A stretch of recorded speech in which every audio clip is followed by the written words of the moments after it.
Hey everybody, Tom Berry here, and I wanted to get a short little video out today, and it's titled 5 Ways to Generate Passive Income as a Real Estate Investor.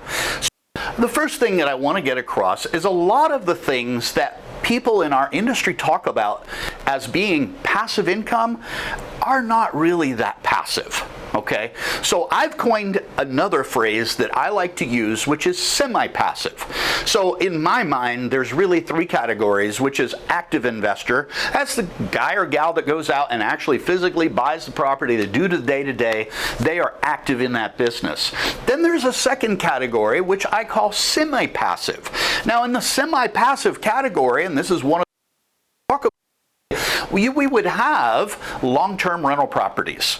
Now, a lot of times people call that passive. Guys, I've owned over 400 doors. It is not passive. I know for IRS standards it's passive, and we can put it as such on our tax return as a passive activity. But believe me, owning those rental properties is not passive, even if you have them managed by a management company. The building I'm standing in right now at 17171 Park Row in Houston, we own this building. We have a third-party management company that manages it, but still, there is not a week that goes by isn't some issue that rises to me to figure out or to answer or to make a decision on. That is not passive. I'm constantly having to be involved. Now, not as much as I would be if I didn't have our third-party management company, so I'm grateful I have them to cut down on that activity, but it's still there. It's still not passive. The second semi-passive that I'll talk about is owning real estate notes. Now that's it's closer to passive, but again, my wife and I own 30 to 50 notes, how many ever it is at this point, and our company, Investor Loan Source, services hundreds of notes. That's not passive. It takes people, it takes time, it takes effort, it takes software, it takes spreadsheets, it takes time to manage those notes. Not saying it's a bad thing, we love doing it, but it's not entirely passive. The third way that I'll talk about, and this one is truly passive, is syndications. Investing in a syndication as a limited partner, that's passive.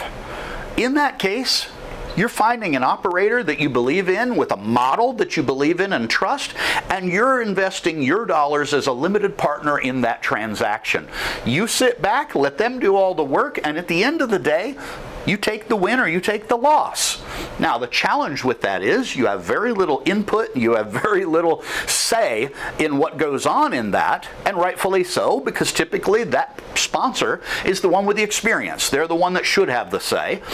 But at the end of the day, you either get a win or you get a loss. And those can be great, or they can be not so great, or they can be in between.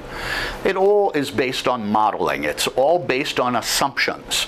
And then the second way that you can invest truly passively is through funds.